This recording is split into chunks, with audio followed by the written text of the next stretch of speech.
비상계엄을 둘러싼 각종 의혹을 수사해온 내란 특검이 윤석열 전 대통령을 포함해 모두 27명을 재판에 넘기며 180일간의 수사를 마무리했습니다. 처음으로 공개석상에 나온 조은석 특검은 역사적 단죄의 필요성을 강조했습니다. 먼저 권준수 기자가 보도합니다. 비상계엄의 전모를 밝히기 위해 지난 6월 18일 출범한 내란 특검이 수사에 마침표를 찍었습니다. 238명 메머드급으로 구성된 내란 특검은 접수된 249건 가운데 모두 215건, 약 85% 사건을 처리했습니다. 특검은 군에서 기소한 3명을 포함해 윤석열 전 대통령 등 27명을 기소하며 계엄의 목적을 규명했다고 평가했습니다. 남은 사건은 경찰 국가수사본부가 넘겨받아 조사를 이어가게 됩니다. 임명 이후 한 차례도 모습을 비치지 않았던 조은석 특별검사는 처음으로 공개석상에 올랐습니다. 직접 최종 수사 결과 발표에 나선 조 특검은 윤 전 대통령의 호칭을 생략했고 윤석열 등은 2023년 10월 전부터 비상계엄을 준비하였고 수사 과정에서 밝혀진 내용을 가감없이 전달하기도 했습니다. 한동훈은 빨갱이다. 군이 참여를 해야 되는 것 아니냐며 한동훈에 대한 적개심과 비상계엄의 필요성을 말하였고 특검은 계엄에 얽힌 사실관계를 재구성하기 위해 정치권 인사에 대한 조사도 충분히 이뤄졌다고 자평했습니다. 민주당 14명, 국민의힘 11명을 포함해 국회의원 31명이 조사에 참여했고 김민석 국무총리를 상대로는 계엄을 인지한 경위를 파악했다고 설명했습니다. 특검은 지난 1980년 전두환 정권의 신군부를 예로 들며 역사적 단죄의 필요성을 언급했습니다. 나아가 국민에게 또 다른 상처를 줄 수 있는 위증죄에 대해서도 엄벌이 필요하다고 강조했습니다. YTN 권준수입니다. 특검은 윤석열 전 대통령이 2023년 10월 이전부터 비상계엄을 준비했다고 결론 내렸습니다. 정치적 반대 세력에 대한 적대감을 넘어 권력을 독점하기 위해 내란을 일으켰다고 봤습니다. 이어서 임예진 기자입니다.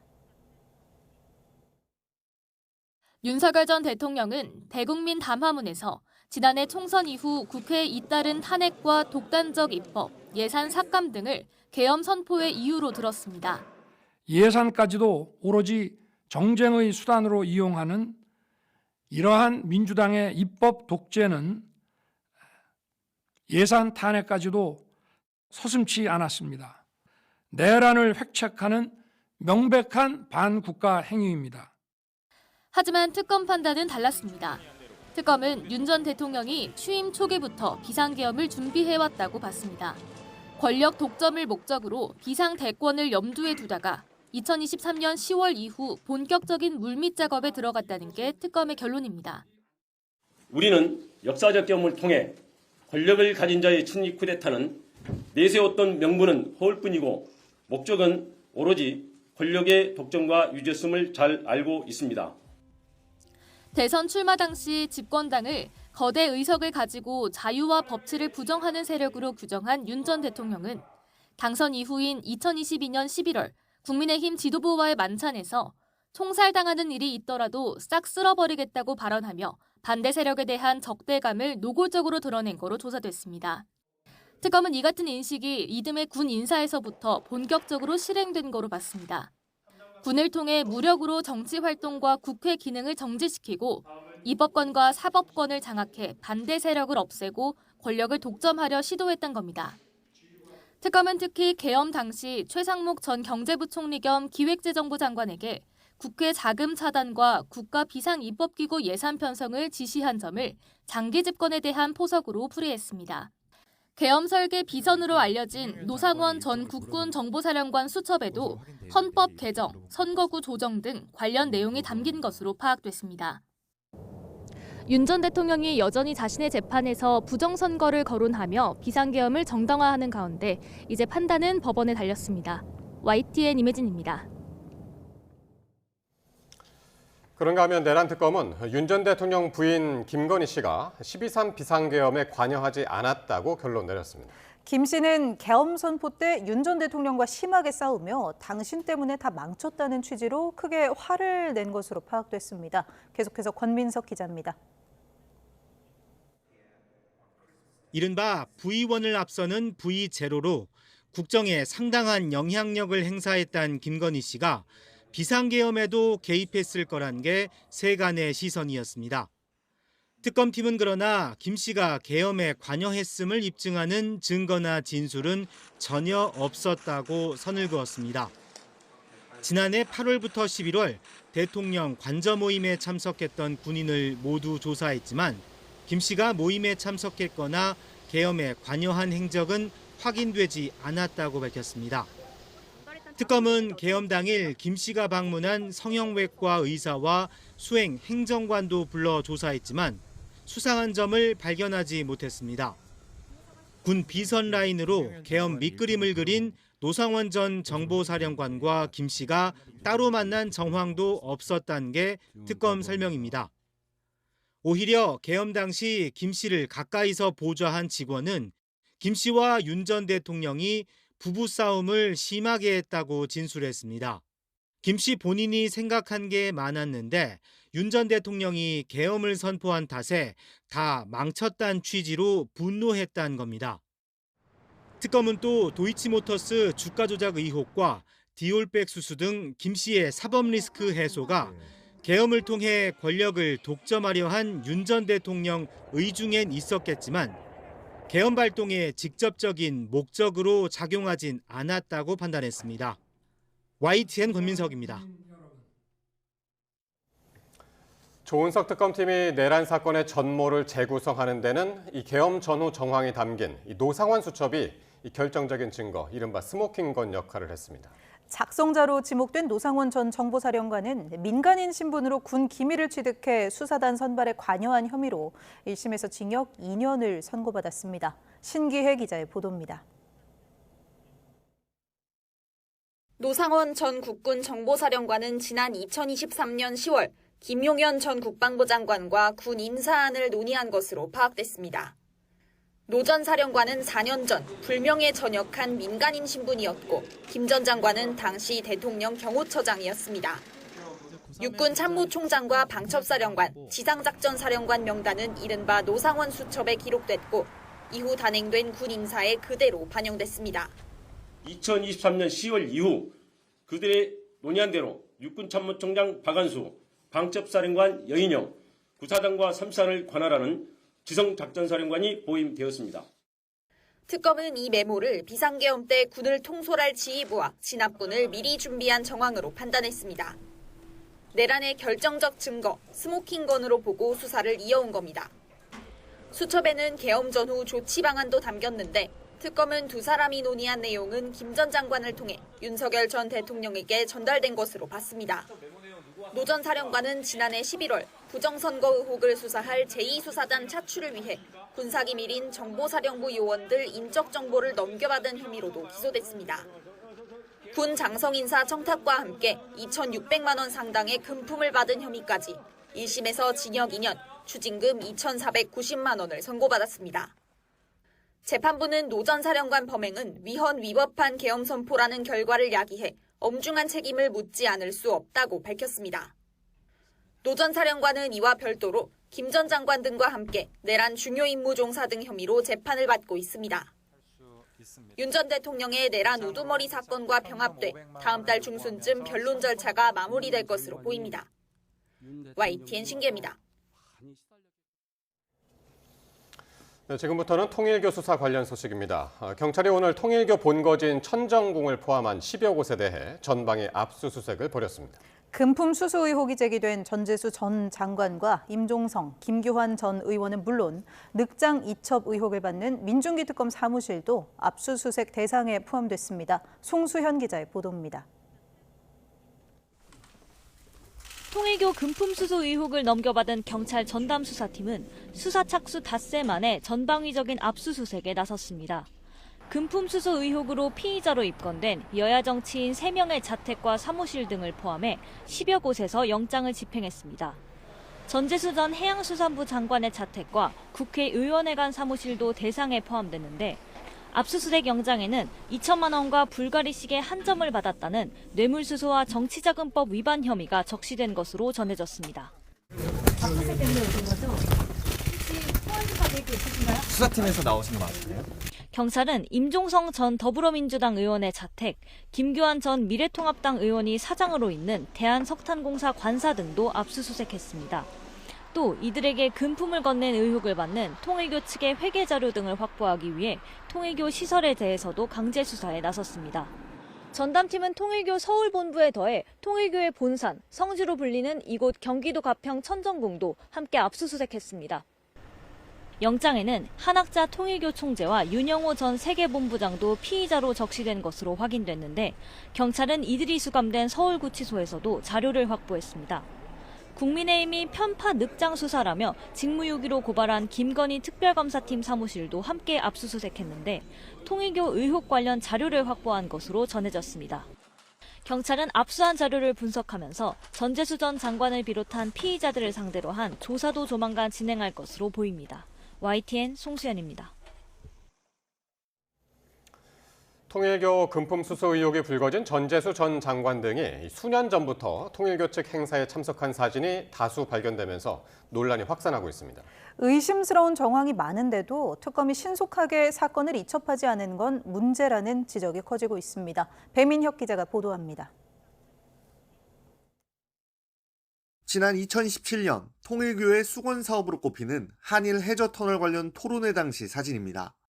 한일 터널의 동북아시아 파급 효과라는 주제로 국회에서 열린 토론회에 임종성 전 의원이 등장합니다.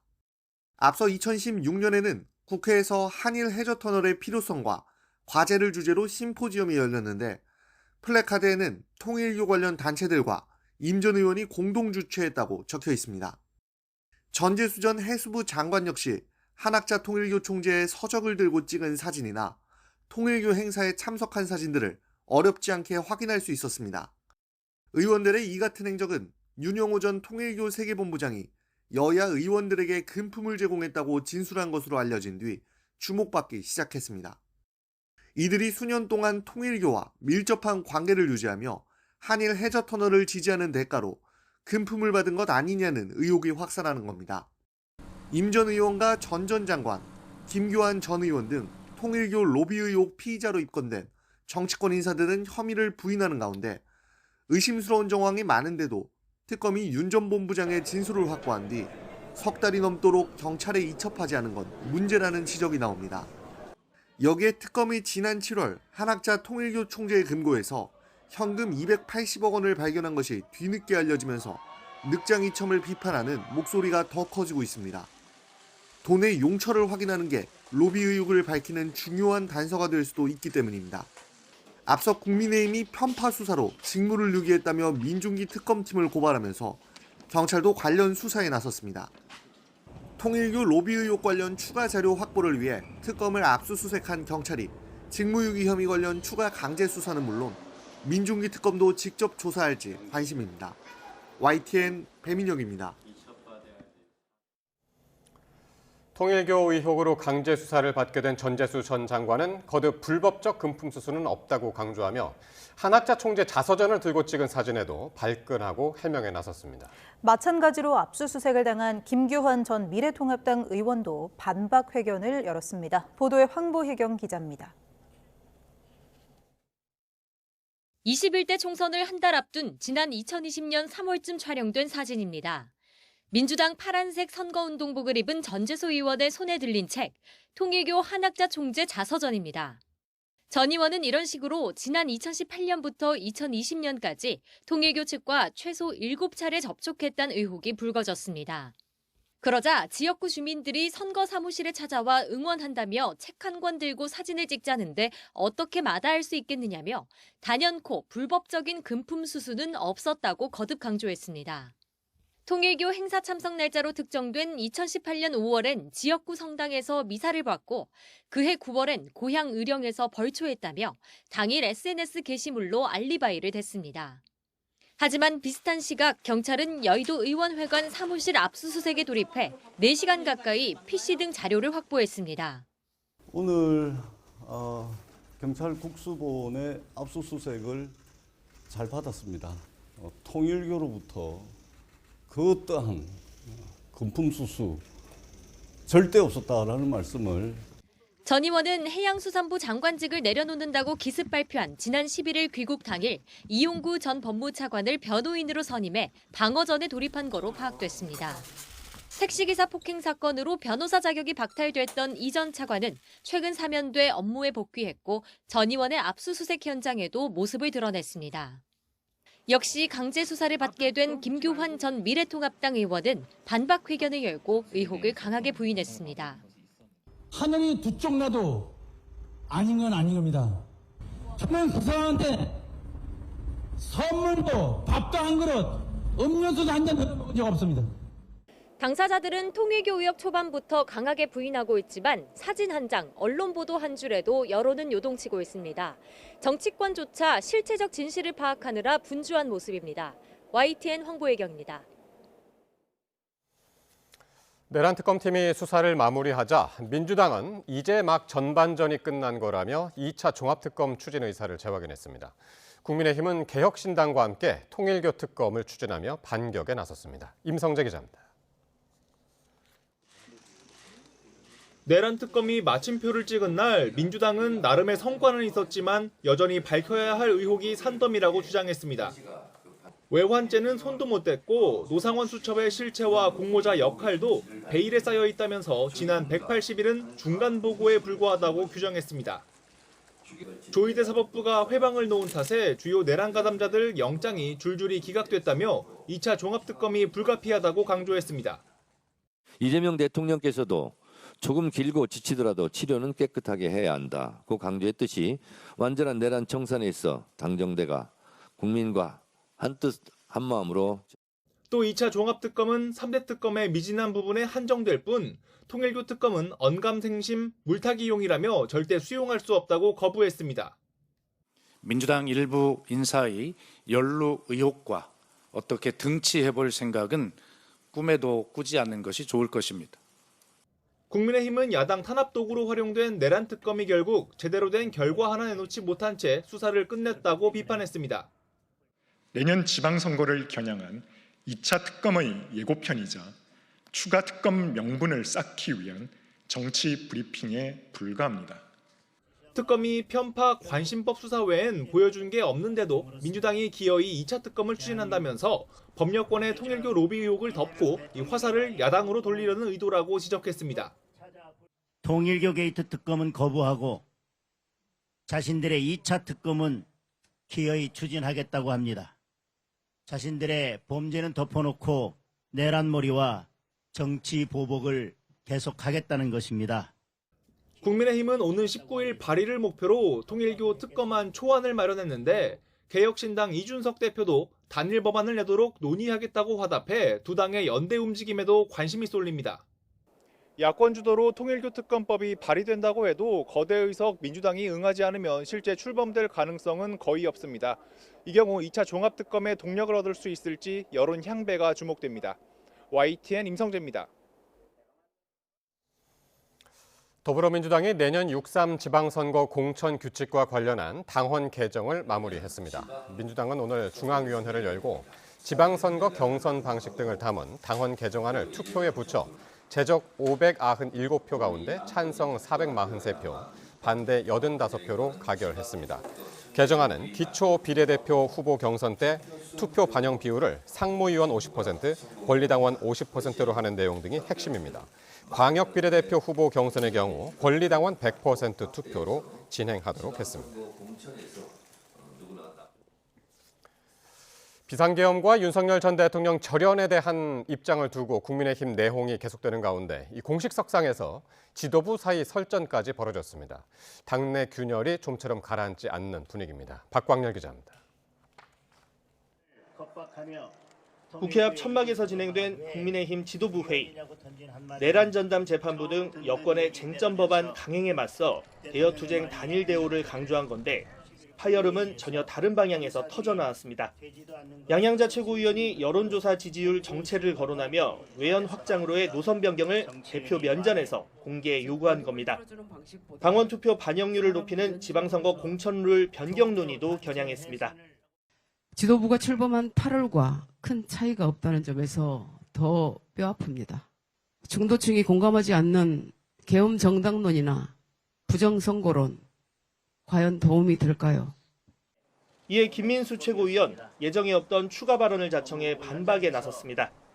인용된 여론조사는 면접형 조사로 응답을 꺼리는 샤이보터가 발생한다며 보수층 지지를 제대로 반영하지 못한다고 주장했습니다. 통일교 문제와 대장동 항소 포기 등 여권발 악재를 두고 왜 당내를 공격하느냐고도 맞섰습니다. 면접자 설문 방식을 들고 우리 손으로 뽑은 당대표를 흔들려고 합니까? 너무나 많은 문제가 있는데 왜 이런 문제에 공격을 집중하지 않고 당내를 당직 인선에서도 계엄의 강을 둘러싼 내홍 긴장감이 감도는 모양새입니다. 친윤 장예찬 전 최고위원이 당 싱크탱크인 여의도연구원 부원장에 이름을 올린 겁니다. 장 신임 부원장은 한동훈 전 대표 가족 연루 의혹이 있는 당원 게시판 문제 엄정조사를 촉구하는 등 대표적 한동훈 저격수로도 꼽혀왔습니다. 당직자로서 지도부와 당원 뜻을 지키는 일에 물불 가리지 않겠다는 장 부원장 출사표에 친한계 김종혁 전 최고위원은 윤 어게인이 만세를 부를 것 같다고 쏘아붙였습니다. 물론 아직은 지도부 거치 압박보단 현 체제에서의 노선 변화를 촉구하는 기류가 더 우세합니다. 당내 접촉면을 넓히며 돌파구를 모색하는 장 대표가 얼마나 빨리 또 어느 정도나 요구에 호응하는 메시지를 낼지가 주요 분수령이 될 거란 전망입니다. YTN 박광렬입니다. 미국발 인공지능 거품론이 되살아나면서 우리 증시도 얼어붙었습니다. 코스피는 한때 2% 넘게 급락했고 삼성전자와 SK하이닉스 등 반도체 대장주도 약세를 면치 못했는데요. 당분간 이렇게 변동성이 큰 장세가 이어질 거라는 전망이 나옵니다. 손효정 기자입니다. 코스피는 개장과 동시에 2% 넘게 급락하며 4,100선이 무너졌습니다. 반도체와 대형주 중심으로 매도 물량이 쏟아지면서 한때 4,050선까지 밀려났습니다. 이후 저가 매수세가 유입되면서 낙폭을 줄였지만 4,100선은 지키지 못했습니다. 코스피는 1.84% 내린 4,090으로 거래를 마쳤습니다. 외국인과 기관이 각각 9,500억 원, 4,700억 원 넘는 주식을 던졌고 개인은 1조 4천억 원을 순매수하며 지수를 가까스로 떠받쳤습니다. 코스닥은 1%대 하락 출발했지만 장 막판 오름세로 돌아서 938선으로 거래를 마쳤습니다. 주말 사이 미국에서 인공지능 거품 논란이 다시 고개를 들면서 우리 증시도 충격을 피하지 못했습니다. 인공지능 반도체 기업 브로드컴의 수익성 악화 우려와 소프트웨어 업체 오라클의 투자 지연 우려에 기술주 중심으로 투자 심리가 얼어붙었습니다. 인공지능 열풍의 수혜를 받던 삼성전자와 SK하이닉스도 각각 3% 안팎 동반 하락했습니다. 이번 주 미국 경제지표와 마이크론 실적 발표 등 굵직한 이벤트를 앞두고 증시가 당분간 방향성을 잃고 출렁일 거란 전망이 많습니다. 실적이 잘 나온다 하더라도 차익 매물이 좀 나왔던 점을 좀 생각할 필요가 있죠. 확실하게 방향성을 잡고 상승을 하기보다는 그날 이슈에 따라서 등락을 좀 보이는 변동성장세가 계속 이어질 것으로. 원달러 환율은 2.7원 내린 1,471원으로 주간 거래를 마쳤습니다. 위험 회피 심리가 커지면서 장중 1,470원 후반까지 올랐지만 엔화 강세 등의 영향으로 상승폭은 다소 진정됐습니다. YTN 손유정입니다. 환율 안정을 위해 외환당국과 국민연금 간 외환 스와프가 내년 말까지 연장됩니다. 기획재정부와 한국은행은 국민연금과 650억 달러의 한도의 외환 스와프 거래를 내년 말까지 연장하기로 합의했다고 밝혔습니다. 외환당국은 외환 스와프 거래가 외환시장 불안정 시 국민연금의 현물환 매입 수요를 흡수해 외환시장 안정에 기여할 수 있을 것으로 기대한다고 밝혔습니다. 은행권 주택담보대출 변동금리의 기준인 코픽스가 석 달 연속 올랐습니다. 은행연합회는 지난 11월 신규 취급액 기준 코픽스가 10월보다 0.24%포인트 높은 2.81%로 집계됐다고 밝혔습니다. 반대로 잔액 기준 코픽스는 2.84%에서 2.83%로 0.01%포인트 낮아졌습니다. 시중 은행들은 이르면 내일부터 신규 주택담보대출 변동금리에 이날 공개된 코픽스 금리를 반영할 예정입니다. 광주 도서관 공사 현장 붕괴 사고로 숨진 노동자들의 장례가 시작됐습니다. 경찰은 국립과학수사연구원 등과 함께 정확한 사고 원인을 규명하기 위한 합동 감식에 나설 예정입니다. 나현호 기자입니다. 갑작스러운 붕괴 사고로 유명을 달리한 고인이 운구차에 옮겨집니다. 가족들은 눈물을 흘리며 고인의 마지막 길을 배웅합니다. 광주 대표도서관 공사장 사망자 4명 가운데 2명이 영면에 들었습니다. 경찰은 관계자들을 불러 설계부터 사고 직전 시공까지 전반을 들여다보고 있습니다. 사고 이후 용접 분량이나 콘크리트 물량에 대한 지적이 전문가 사이에서 제기된 만큼 과학적이고 객관적인 검증에 나설 계획입니다. 아울러 이번 공사에 사용된 특허 기술이 시공에 적절했는지도 들여다보고 있습니다. 특허 공법 자체가 과연 안전했었느냐에 대해서는 한번 좀 생각해 볼 필요가 좀 있다는 거죠. 물론 이제 경제성이라든지 또는 작업성이라든지 시공성이나 이건 이제 확보가 됐겠지만 과연 안전한 것이냐 이건 좀 고민을 해봐야 되고. 일부 시민단체에서는 내년 지방선거를 앞두고 완공을 서두르다가 사고가 난 게 아닌지 의혹을 제기했습니다. 광주광역시는 올해 공사가 중단된 기간만큼 준공을 내년 4월로 조정했고 도서관 개관은 민선 9기에나 가능하다며 사실과 부합하지 않는다고 밝혔습니다. 이제 승계하면서 그대로 3개월을 저희들이 공사기간을 연장한 것입니다. 계약법상 계약을 할 때 중단된 만큼 그대로 연장한 것밖에 안 되겠습니다. 경찰은 국립과학수사연구원, 고용노동부 전문가와 함께 합동 감식을 벌일 계획입니다. YTN 나연호입니다.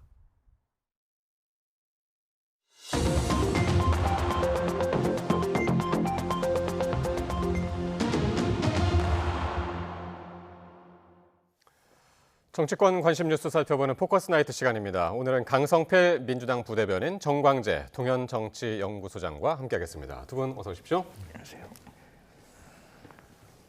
네, 사초를 쓰는 마음으로 임하겠다고 시작한 내란 특검이 180일간의 수사를 마무리하고 최종 결과를 발표했습니다. 조은석 특별검사가 이제 직접 발표를 했죠. 윤석열 전 대통령이 2023년 10월 이전부터 비상계엄을 준비했다. 그리고 쿠데타 때 내세운 명분은 허울뿐이었고 목적은 권력의 독점 그리고 유지였다라고 했고 접수됐던 249건 가운데 이제 215건을 처리했고요. 윤석열 전 대통령 등 29명을 기소하면서 최종 수사 결과를 오늘 발표를 했습니다. 어떻게 보셨는지 총평부터 한번 들어보죠.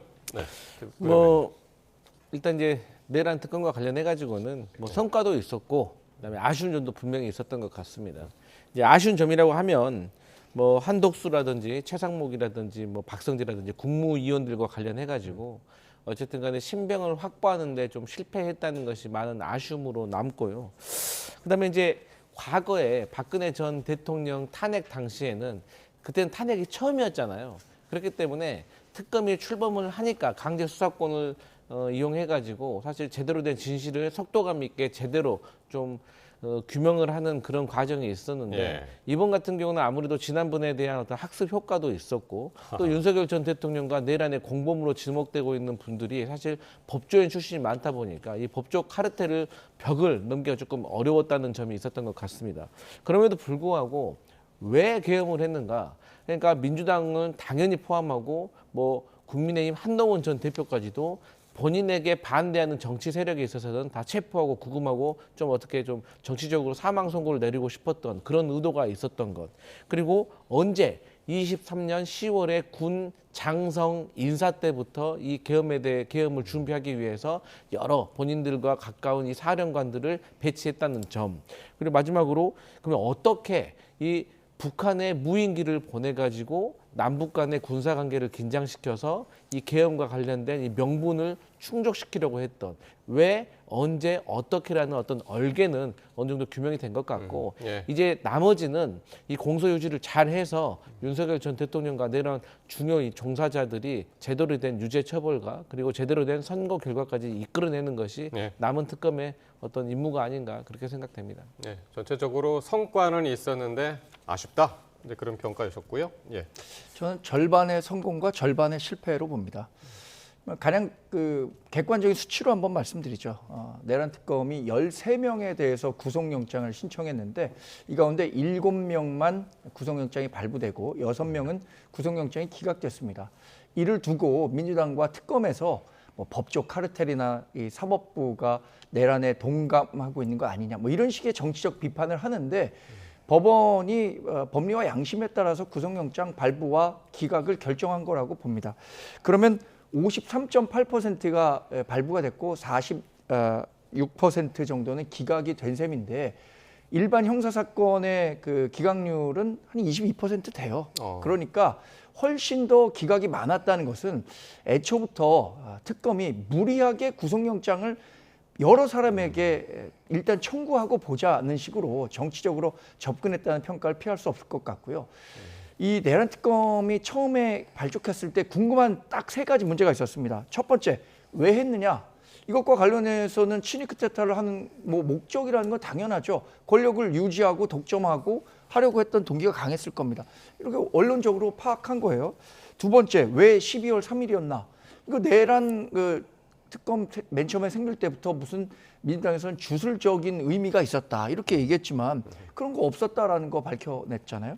마지막으로 김건희 여사가 이 계엄과 관련해서 사전에 인지하고 준비했었던 거 아니냐라는 의심이 있었는데 네. 이것도 결국에는 그런 주장을 했었던 사람들의 이 주장이 일방적이었다, 근거가 없었다는 것을 밝혀냈잖아요. 그러니까 처음에 내란 특검이 생겼을 때부터 지나치게 뭐 정치적인 목적을 갖고 있었다는 것, 그것도 뭐 일부 확인된 게 아닌가 생각해 봅니다. 네. 그리고 오늘 나왔던 얘기 중에서 좀 충격적인 얘기가 2022년에 11월 달에 그때 국민의힘 지도부하고 만찬 자리에서 나에게 비상대권이 있다. 내가 총살을 당하는 한이 있어도 다 싹 쓸어버리겠다. 이 진술을 이제 확보했다고 그러는데 그 진술이 구체적으로 네. 어떤 사람을 통해서 여러 사람으로 들었던 건지 그냥 특정인 한 명으로 들었던 건지 특검에서 설명하지 않았습니다. 그래서 이게 과연 어느 정도의 신빙성이 있는가는 좀 따져봐야 할 것 같아요. 그러니까 이게 취임 6개월밖에 안 된 시점이잖아요. 그렇죠. 맨 처음에 논의됐던 건 2022년 7월로 특정됐거든요. 네. 그때는 대통령 취임한 게 5월 9일인데 2달도 안 돼서 그럴 만한 그 정치적 동인이 있었는가? 이걸 쉽게 수긍할 수 없기 때문에 과연 이게 정말로 복수의 사람들로부터 믿을 만한 증언이었는지 이건 한번 살펴볼 필요가 있다고 생각이 들고요. 물론 이렇게는 생각할 수 있습니다. 윤석열 전 대통령이 검찰총장 시절에 민주당으로부터 굉장히 핍박을 받았는데 이때부터 입법 권력, 특히 민주당이 독점하고 있는 입법권은 문제가 있다. 그렇기 때문에 자기가 대통령이 되면 한번 손을 봐야겠다라는 뭐 아주 기본적인 생각은 갖고 있었다는 뭐 추측은 가능하겠죠. 네. 그리고 이 비상계엄이 선포됐을 때 김건희 씨가 윤 전 대통령하고 굉장히 심하게 싸웠다. 이런 진술도 이제 확보했다고 그러는데 김건희 씨를 이제 가까이서 보좌했던 인물로부터 확보를 했다고 그럽니다. 그때 김건희 씨가 했던 말이 내가 생각해 놓은 게 많았는데 너 때문에 다 망쳤다. 이렇게 얘기를 했다고 그래요. 이건 어떤 의미입니까? 일단 큰 틀에서는 역시 그 대한민국 국정을 운영하던 사람은 V1 윤석열 전 대통령이 아니라 V0였던 김건희 씨였나 보구나가 확정되는 순간이다라고 저는 생각을 하고 있고요. 이제 김건희 씨 같은 경우가 사실 이런 생각을 해요. 이제 특검 어떤 결과 발표에 따르면 당일날 그 계획을 몰랐다는 건지, 그러니까 12월 3일 날 어떤 계엄의 계획을 몰랐다는 건지, 아니면 이 전체 계엄의 계획에 대해서 몰랐다는 건지에 대해서는 저는 좀 더 수사가 좀 필요하다고 생각을 합니다. 그러니까 22년 11월 25일 날 국민의힘 지도부 만찬에서도 윤석열 전 대통령이 비상대권을 얘기한 거 아닙니까? 근데 여기서 중요한 게 뭐냐면 뭐 김건희 씨가 먼저 알았냐? 사실 그건 중요한 것도 아닙니다. 이미 일은 벌어졌잖아요. 그런데 중요한 거는 아니 윤석열 전 대통령도 그렇고 국민의힘도 주장을 하는 게 뭐냐면 아니 불법적인 비상계엄이 일어난 것이 민주당이 탄핵을 막 계속해서 남발하고 예산을 삭감해서 그랬다라고 얘기를 하고 있잖아요. 그런데 22년 11월 25일이면 아니 대통령 된 지 몇 달 안 됐고 탄핵도 안 됐을 때고 예산을 삭감하기도 전인데 미리서 알고 그렇게 할 거 예상하고 다 쓸어버리겠다 그렇게 얘기했다는 겁니까? 그렇기 때문에 저희 민주당이 계속해서 주장했던 것처럼 불법적인 비상계엄을 뜬금없는 뭐 주말도 아닌 평일날 발동한 이유는 김건희 특검법에 대한 리스크, 즉 민주당이 발의한 김건희 특검법을 한동훈 전 대표가 친한계와 함께 찬성을 해서 이게 통과될 것을 두려워해서 한 것이라는 것이 합리적인 의심이고 결론이라고 보여집니다. 예. 어쨌든 그 김건희 씨가 내가 생각한 게 많았는데 다 망쳐놨다. 이 얘기가 참 재밌는 게 내가 생각한 게 많았다. 이게 뭘까요? 다양한 해석이 가능할 것 같습니다. 정말로 김건희 여사에 대해서 편을 들어서 설명한다면 이 사법 리스크에 대해서 본인이 해소할 만한 다른 어떤 계기를 마련해야겠다라고 생각했었는데 그게 있기 전에 그냥 계엄으로 망쳐놨다라고 해석해 볼 수 있을 것 같고요. 이건 그냥 정말 선의의 해석인 것 같고 나머지는 뭐 정치적으로 충분히 오해를 살 만한 내용, 그러니까 김건희 여사가 정치적으로 어떤 식으로 해결하겠다, 그러니까 국정과 관련해서 개입을 했다고 하니까 그런 식으로 해석이 가능할 것 같은데 그 진실은 김건희 여사 본인만 알 것 같아요. 정말 누구도 얘기할 수는 없을 것 같은데 본인 생각이 있었다는 것에 대해서 국민들이 어떻게 생각하는가가 또 중요한 것 같습니다. 참 미스터리입니다. 그 말 자체가. 자, 오늘 발표된 내란 특검의 수사 결과를 두고 여야가 이 상반된 평가를 내놨습니다. 양당 대표의 발언 들어보시겠습니다. 조금 길고 지치더라도 치료는 깨끗하게 해야 한다고 강조했듯이 완전한 내란 청산에 있어 당정대가 국민과 한뜻 한마음으로 최선을 다하겠습니다. 2차 종합 특검을 추진해야 합니다. 통일교 게이트 특검은 거부하고 자신들의 2차 특검은 기어이 추진하겠다고 합니다. 자신들의 범죄는 덮어놓고 내란몰이와 정치 보복을 계속하겠다는 것입니다. 자, 내란 특검 끝나자마자 2차 종합 특검이 다시 불붙었습니다. 민주당에서는 내란 수사 전반전이 끝났다. 2차 특검을 이제 해야 된다. 국민의힘에서는 정치 보복을 계속하겠다는 거다라고 하고 있습니다. 예, 강 부대변인님. 그러니까 이제 뭐 두 가지로 나눌 수 있을 것 같습니다. 그러니까 이제 민주당의 많은 당원들과 지지자들은 이제 내란 특검과 관련해 가지고는 이 조희대 사법부에 대해서 좀 잘못된 점이 분명히 있다고 생각을 하고 그 연장선상에서 아직 밝혀내지 못한 진실이 있다라고 생각을 하고 있습니다. 그럼에도 불구하고 제가 앞서 말씀드렸듯이 어떤 사법부의 거대한 카르텔과 이 내란 공범들과 하여튼 그 벽을 넘지 못해가지고 여기에 대해서 규명이 덜 됐기 때문에 이 부분에 있어서도 조금 규명이 필요할 것 같고요. 그다음에 이제 김건희 씨 관련해가지고 특검에서도 사실 본의 아니게 이 김건희 씨가 저지른 어떤 매감 매직이라든지 비행위가 너무 많아가지고 거기에 너무 시간을 좀 뺏긴 면이 있습니다. 근데 진짜 중요한 거는 사실 양평 고속도로와 같은 것들, 그러니까 국민의 혈세를 가지고 예산을 전용을 하고 거기에 대해서 어떤 본인들의 어떤 비위 행위를 통해 가지고 곳간을 채우려고 했던 이런 것들이 있는 것에 대해서 규명하는 것이 중요한 것이지 지금 와서 매감 매직 한두 건 더 하고 그건 사실 중요한 게 아닌 것 같아요. 그래서 이런 것들이 시간과 인력과 여러 가지 여건상 제대로 이루어지지 않은 점에 있어서는 사실 국민들이 여전히 궁금해하는 게 맞고 또 규명돼야 될 진실이 있다고 생각하기 때문에 저희는 종합 특검을 해야 된다 이런 입장입니다. 사실 이제 김건희 특검, 그 민중기 특검도 지금 한 2주밖에 안 남았잖아요. 예. 근데 특검이라는 게 사실 권력형 범죄에 대해서 실제 권력을 가진 사람들에 대해서 수사가 제대로 이루어지지 않으니까 독립된 사람을 검사로 임명해서 그 수사를 하는 거잖아요. 근데 지금 정권 바뀐 지가 6개월 지났습니다. 그리고 지금 3대 특검 한 번씩 짚어보겠습니다. 내란 특검과 관련해서 지금 구속영장 아까 말씀드린 것처럼 대략 절반 정도가 기각됐고요. 대부분의 내용들 전후 관계는 파악이 된 거예요. 그럼 추가적으로 특검이 더 진행된다고 해서 나올 게 있을까라는 현실적인 문제. 두 번째, 김건희 여사와 관련한 특검은요. 별건 수사, 또 민주당도 똑같이 논란이 있었을 때 특검이 이 사안을 어떻게 다뤘는가 때문에 정치적 편파성, 이거 의심받고 있는 거 아닙니까? 근데 이 특검을 더 연장하겠다고 한다면 정치적 수사 계속하겠다는 뜻밖에 안 될 것이고 최상병 특검은요. 결국에는 윤석열 전 대통령이 최상병 사건을 처리하는 과정에서 굉장히 화를 냈다. 이거 하나 확인한 거 외에는 이렇다 할 성과를 내지도 못했습니다. 근데 이거를 더 연장한다고 해서 어떤 성과를 낼 수 있는지 모르겠습니다. 반대로 지금 통일교 게이트의 문이 활짝 열려서 정치권의 통일교의 불법적인 자금들이 들어와 있다는 정황들이 속속 확인되고 있잖아요.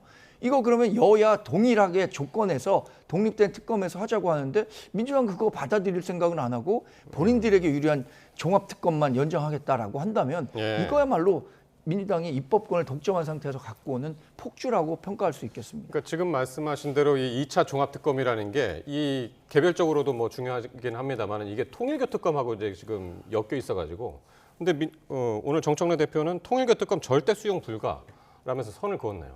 근데 이제 국민의힘도 그 종합특검에 대해서 반대하는 명분이 방금도 말씀하신 걸 보면 아니 이만큼 드러났는데 앞으로 뭐 드러날 것도 없는 것 같은데 수사를 왜 하냐 뭐 효용성에 대해서 지적을 하시는 것 같아요. 그런 논리로 따진다고 하면 지금 통일교와 관련해 가지고도 윤영호 법무장이 아니 본인이 전재수 전 장관에게 돈도 주고 시계도 줬다고 했거든요. 그런데 지금 세간에서 놔두는 말들처럼 그런 진술을 내가 한 적이 없다라고 지금 부인을 해버렸어요. 그런다고 하면은 그 특히나 뇌물이나 불법 정치자금은 이 공여자의 진술이 탄탄해야 되거든요. 그런데 윤영호 본부장이 진술을 바꿨기 때문에 시간이라든지 액수라든지 특정을 하기가 어려워요. 그러면 이런 수사는 왜 해야 됩니까? 현실적으로 어려운데. 그렇기 때문에 그게 논리적인 모순이 있는 겁니다. 다만 저희가 이제 종합특검을 말씀드리는 이유는 사실 이 지금 통일교와 관련된 것도 사실 적지 않은 일이지만 지금까지 드러난 것들은 정치인의 일탈로 느껴질 수가 있는 거지만 앞에 권성동 의원의 사례는 다르다는 거죠. 아니 문자에 나와 있잖아요. 후보님을 위해서 잘 요긴하게 써주십시오. 이런 말들이 나와 있잖아요. 후보가 누굽니까? 윤석열 전 대통령이잖아요. 그렇기 때문에 저는 여기에 대해서 조금 구분을 둬야 되는 것이고 여기에 대해서도 사실 민주당이 국민의 여론을 지켜보면서 종합특검과 관련해가지고 조금 여론을 끌어가는 그런 입장을 보일 것 같습니다. 그런데 이 통일교 특검과 관련해서는 국민의힘뿐만이 아니라 개혁신당이 이 국민의힘하고 같이 단일안을 내겠다 이렇게 오늘 이야기를 해서 계엄 사태 이후에 이제 양당이 조금 많이 그 입장차가 벌어졌었는데 다시 지금 한 목소리를 내는 그런 분위기네요. 어쨌든 이 통일교 특검과 관련해서는 명분이 있다고 봅니다. 그러니까 정치권에 종교에서 부정한 자금이 유입됐다라는 정황들이 몇 개 확인된 거잖아요. 이걸 바탕으로 다 한번 전수조사를 해보자, 철저히 발본색원 해보자라고 한다면 이것에 반대할 국민들이 있을까요? 저는 지금은 민주당이 다수 의석을 갖고 있기 때문에 설령 조국혁신당이 국민의힘과 개혁신당과 힘을 합쳐서 특검 법안에 찬성한다고 하더라도 특검법을 통과시킬 수 없습니다. 그러니까요. 그런데 이건 결국엔 민심에 달렸다고 봅니다.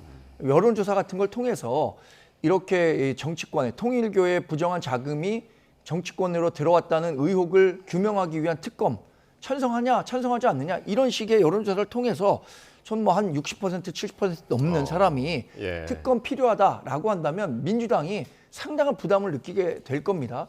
이런 정도의 여론을 조성될 수 있도록 야당에서 충분하게 뭐 의혹을 뒷받침할 수 있을 만한 근거도 제기하고 정치적인 노력도 해서 민주당이 받아들이지 않고는 못 빼기는 이런 상황을 만들어야 될 거라고 생각하는데 그게 2018년에 있었던 드루킹 특검 같은 거 아니겠습니까? 당시에 김성태 원내대표가 정말 결기를 갖고 단식 투쟁을 했었고 그 때문에 오히려 민주당은 이거 못 받을 가능성도 있는 거예요. 드루킹 특검에서 실제로 해봤더니 처음에는 보수정당에서 문제가 있을 거라고 생각했는데 오히려 김경수 지사가 3심 대법원 확정 판결까지 받는 결과가 있었기 때문에 상당히 부담스러울 수 있겠지만 이건 명분 갖고 밀어붙일 만한 사안이라고 봅니다. 알겠습니다. 어쨌든 의석수로는 이게 불가능하지만 뭐 여론의 힘을 믿어보겠다 이제 그 말씀이셨고 자 오늘 경찰이 통일교 금품 수수 의혹과 관련해서요 천정국 그리고 한학자 총재하고 윤영호 전 본부장이 구속돼 있는 서울구치소 등에 대해서 압수수색을 진행을 했습니다. 그런데 이 전재수 의원실 압수수색도 진행을 했는데 국회에서 2시간 늦게 시작했다라는 이야기는 뭡니까? 9시에 이제 경찰의 압수수색 인력이 들어왔는데 국회 사무처하고 국회의장과의 협의가 마무리되지 않았다는 이유로 한 2시간 20분 정도 지난 11시 20분서부터 압수수색이 시작됐다는 거예요. 그러니까 압수수색은 국회의장의 허가가 있어야 되는 거죠. 그렇습니다. 그래서 그 과정 동안에 실제 의원실 내에서 증거를 인멸하기 위한 여러 가지 작업이 있었던 것 아니냐라는 의심을 살 수도 있기 때문에 지금 전재수 의원이 민주당의 3선 중진 의원이잖아요. 국회의장은 민주당 소속이었고 또 국회 사무처도 민주당 소속이 사무총장을 맡고 있습니다. 그래서 민주당 의원에 대한 봐주기식 협의 지연 아니었느냐라는 의심을 받고 있는 거죠. 그래서 이제 그 시간에 밖에 그 의원실 밖에 있던 기자들 사이에서는 종이 파쇄기가 작동하는 소리 같은 걸 들었다. 이런 이야기도 지금 나오고 있어가지고요. 뭐 이제 밖에서 들을 때는 뭐 별의별 소리가 다 들리면 뭐 종이를 파쇄하는 거 아니냐 그렇게 오해할 수는 있는 것 같은데, 근데 이제 현실적으로 생각을 해봅시다. 그러니까 전재수 전 장관이 만약에 돈을 받았다고 하면 2018년 정도로 추정이 되는 거 아니겠습니까? 2018년, 뭐 19년, 20년 정도 이렇게 3개년인데 우리 이제 국회에서 근무를 해보신 분들은 알겠지만 전재수 의원 3선 의원이거든요. 그렇죠. 의원실 바꿉니다. 그렇기 때문에 2018년에 있었던 그 의원실과 지금의 의원실과는 다를 거예요. 그리고 최근에 지금 공개된 그 한학자 총재의 자서전을 들고 찍은 사진 있잖아요. 그 사진에서 보다시피 선거 운동복을 입고 사진을 찍었거든요. 그러면은 사실 그때는 이제 선거 운동 기간이라는 걸 우리가 알 수가 있잖아요. 그런데 전재수 의원이 부산 북구거든요. 근데 여기가 민주당으로서는 험지예요. 그렇기 때문에 사실 누구 소개로 왔는지도 지금 와서 기억한다는 것이 어려울 겁니다. 그렇기 때문에 제가 생각했을 때는 지금 의원실 내에는 무슨 이 어떤 당시 통일교와 관련된 로비와 관련된 자료를 찾기는 조금 어려울 것 같다라는 것이 제 생각이고, 그럼에도 불구하고 압수수색은 꼭 해야 됩니다. 왜냐하면 이 증거나 흔적 같은 경우는 또 예상치 못한 곳에서 발견할 수가 있기 때문에. 그런데 혹여라도 제가 전재수 의원실에게 조금 조언을 드린다고 하면 자칫 뭐 필요 없는 행동을 하면은 이게 오히려 또 오해를 살 수가 있고 과거에 권선동 의원처럼 실수해가지고 보좌관이 다른 곳에 전화 걸어가지고 구속으로 이어질 수 있다는 점을 분명히 알아야 된다 이렇게 생각합니다. 지금 말씀하신 그 한학자 총재 자서전 들고 찍었던 사진 있으면 좀 지금 보여주셨으면 좋겠는데, 이때 이걸 가지고 그 형님 누님들이 선거 사무실에 와서 같이 사진 찍자고 하는데 이걸 어떻게 거부하느냐. 오늘 이제 전재수 의원이 이제 이런 해명을 했습니다. 어떻게 들으셨나요, 이 해명을? 저는 제가 한번 생각해봤어요. 제가 처음으로 지역에 가서 정치한다 그러면 지역 상황도 잘 모르고 누가 와서 사진 찍자고 하면 거절하기 참 어렵습니다. 근데 전재수 의원 같은 경우는 지역 사정에 대해서 굉장히 바삭한 분이에요. 지역 내에서 뭐 아까 얘기한 것처럼 민주당 험지라고 하지만 그 지난 총선 끝난 다음에 어느 언론 보도를 보니까 자기 와이프가 나가도 전재수 의원에게 전화해서 와이프가 나갔는데 좀 찾아달라 이런 얘기를 들을 정도로 지역 사정이 굉장히 정통하다. 지역에 스킨십이 많다 이런 평가를 받았는데 재선 3선이 되는 과정에서도 이런 사진을 찍었을 때 문제가 되지 않겠다라고 생각했다면 그것도 좀 문제가 있다고 생각합니다. 저는 10분 양보해서 정말로 정치 신인이었다라고 한다면 이런 사진 찍을 수밖에 없었던 그런 상황을 이해하겠지만 해당 지역에 대해서 대단히 높은 이해도가 있었는데 저런 사진이 언젠가 더군다나 본인이 지금 2018년 19년에 뭐 자기는 안 받았다고 하지만 그런 구체적인 진술이 나왔잖아요. 그런 상황에서 한학자 총재의 사진이 있는 책을 들고 같이 찍기는 좀 어렵지 않았을까 생각해봤습니다. 그러니까 지금 전재수 의원 같은 경우에는 절대 나는 받지 않았다고 이제 그 혐의를 부인하면서 부인할 때마다 사용할 수 있는 가장 강력한 부인의 언어를 씁니다. 오늘도 단연코 분명히 추호도 없었다. 그렇게 이야기를 했거든요. 받지 않았나 보죠. 그렇기 때문에 저렇게 근데 줬다는 진술은 또 구체적이고. 근데 줬다는 진술도 바뀌었잖아요. 지금 윤영호 씨가 줬다고. 법정에서 또 바뀌었죠. 그러니까 사실 최초에 윤영호 씨가 특검에서 진술했다는 거는 그 기존에 지금 알려졌던 4천만 원의 시계 2점이 아니라는 거예요. 그러니까 지금 4천만 원의 시계 2점이 전재수 전 장관에게 갔다는 것은 어떻게 보면 두 번째 진술인 겁니다. 첫 번째 다른 진술이 있었다는 거고 그 두 번째 진술도 지금 바뀌었잖아요. 그리고 오늘 뭐 언론 보니까 이제는 뭐 4천만 원이 아니라 2천만 원의 시계 한 점이라고 하더라고요. 오늘 영장에 그렇게 적혀 있었죠. 그런데 우리 뭐 이틀 전만 하더라도 시계가 2개인데 하나는 까르띠에고 하나는 불가리라고 뭐 브랜드 이름까지 나왔는데 이게 바뀐 거 아니에요. 다시 말씀드리지만 언제 얼마를 줬는지가 특정이 안 되는데 어떻게 범죄가 될 수 있어요. 이제는 오히려 윤영호 씨가 아니 본인이 직접 준 게 아니라 다른 사람이 준 걸 봤다느니 혹은 들었다느니 이런 전원 형식으로 가고 있거든요. 그리고 사진 찍고 만나고 이거 불법은 아닌 거예요. 그리고 또 통일교 측도 말하잖아요. 한일 해저터널 민원 때문에 전재수 전 장관을 접촉을 했는데 우리 다 알고 있잖아요. 전재수 장관이 거기에 대해서 반대했잖아요. 그렇기 때문에 저는 이 부분에 있어가지고 전재수 장관에게 어떤 의혹이 지금 있는 건 사실이지만 여기서 단정 지을 수는 없다 그렇게 봅니다. 예, 요거 앞으로 어떻게 전개가 될까요? 지금 일단은 지금 경찰 수사가 이제 압수수색까지 이제 했고 본격적으로 시작을 했는데 지금 뭐 여하튼 칼은 휘두르려고 하는 모양새인데 이 칼을 휘두르는 국수본이 과연 민주당 중진 의원인 전재수 의원에 대해서 얼마나 제대로 수사할 수 있을까 이런 의구심은 분명히 국민들이 갖고 있단 말이죠. 그래서 특검하자는 겁니다. 지금 얘기하시는 것처럼 지금 윤영호 본부장의 진술도 오락가락하고 있고 그러나 그 전에 나왔던 것은 법정에서 분명히 진술을 했거든요. 구체적으로. 그러니까 실제 누가 거짓말을 하고 있는지 그 특검을 통해서 살펴보자는 겁니다. 민주당이 그동안 얘기해왔던 레토릭 있지 않습니까? 특검을 피하는 사람이 범인이라면서요? 그러니까 지금 특검을 피하는 사람이 범인이라는 말들을 계속 해왔다면 지금 국민의힘을 비롯한 야당이 요구하고 있는 특검을 그 피해가기에는 상당히 연구스러울 거라는 생각이 들어서 특검 통해서 같이 여야 불문하고 다 같이 들여보자 이런 얘기를 하고 있는 겁니다. 근데 국민의힘이 자주 또 쓰던 레토릭 있잖아요. 아니 검찰 수사 미진하면은 그때 가서 하자. 돈도 많이 들고 사람도 부족하다. 그랬잖아요. 그러면 얼마 전에 그랬단 말이에요. 그거라도 좀 사과하시면서 지금 그 주장을 하셔야지. 저는 그래서 그 말씀하시면 이렇게 말씀드려요.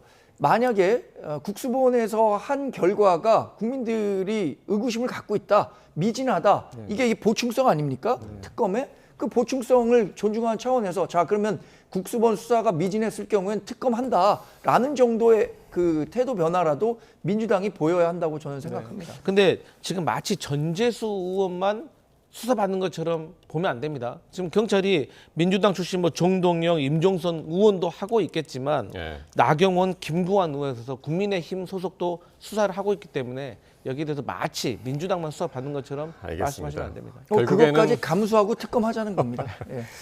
민주당에서는 2차 특검 하자고 그러고 국민의힘에서는 이제 통일교 특검 하자고 그러는데 이 특검 논쟁이 앞으로 어떻게 전개되는지 같이 지켜보겠습니다. 네, 지금까지 강성필 민주당 부대변인, 정광재 동현정치연구소장과 함께했습니다. 고맙습니다.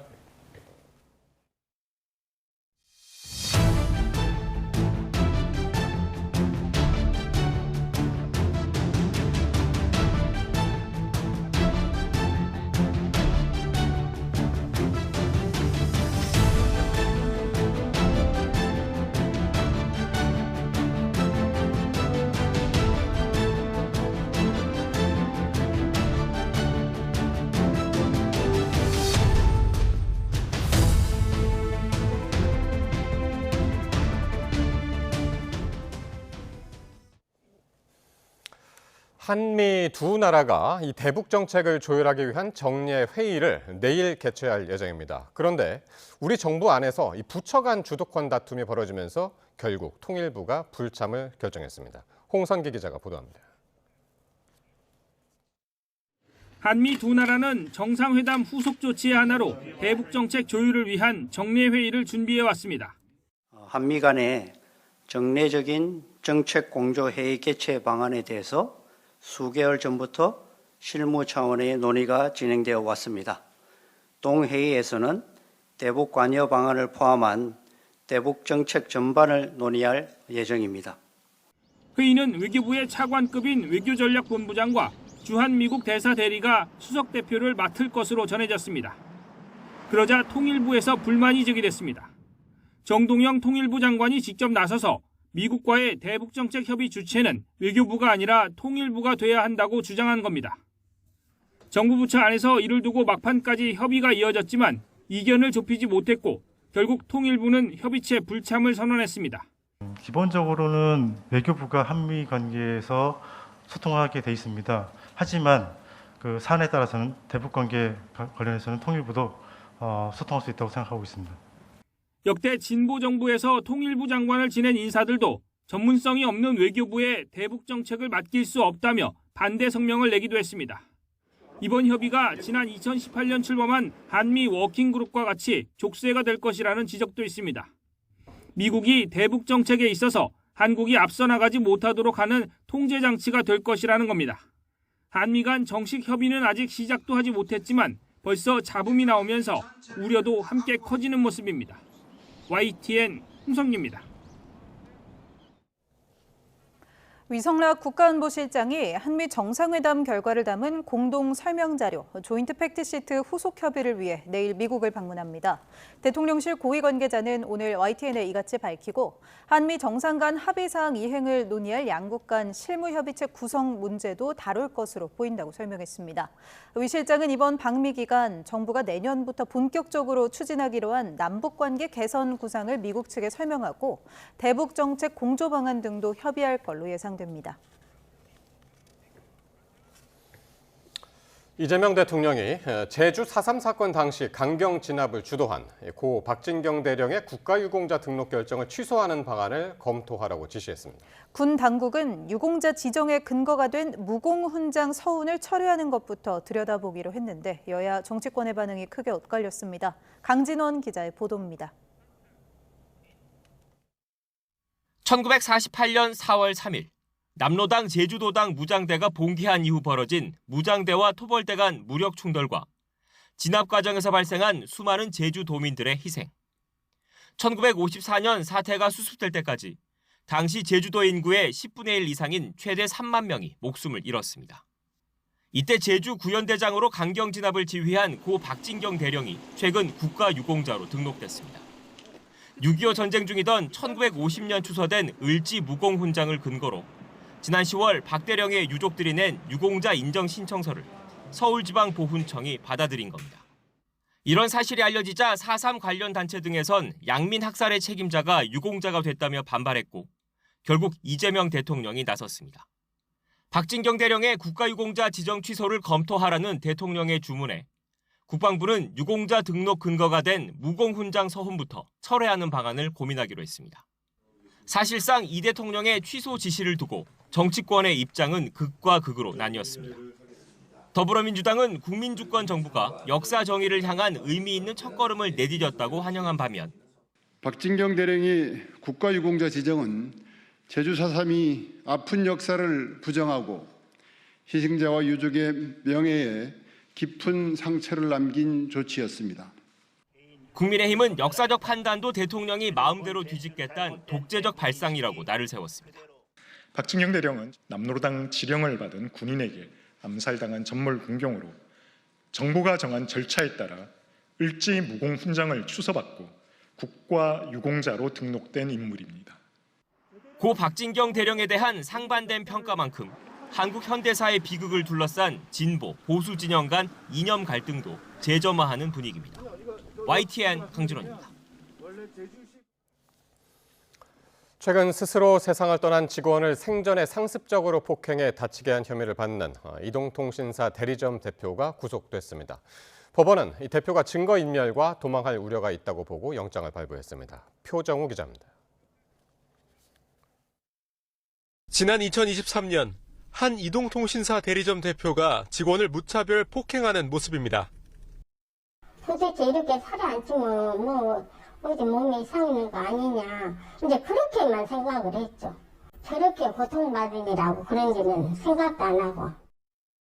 직원인 박성범 씨는 최근 스스로 세상을 떠났고 이후 대표 김모 씨가 박 씨를 상습적으로 폭행한 정황이 곳곳에서 포착됐습니다. 결국 상습상해 혐의로 입건된 김 씨에 대해 법원은 증거인멸과 도망할 염려가 있다며 구속영장을 발부했습니다. 김 씨는 자신이 운영하는 대리점에서 지난 2013년부터 올해 10월까지 근무했던 박 씨를 상습적으로 폭행해 다치게 한 혐의를 받고 있습니다.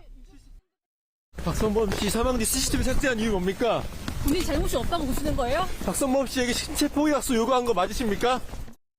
경찰은 CCTV 영상과 참고인 조사, 생전 박 씨의 안아골절 진단서 등을 근거로 김 씨가 박 씨에게 저지른 폭행 등 범죄 사실 10건을 특정한 걸로 파악됐습니다.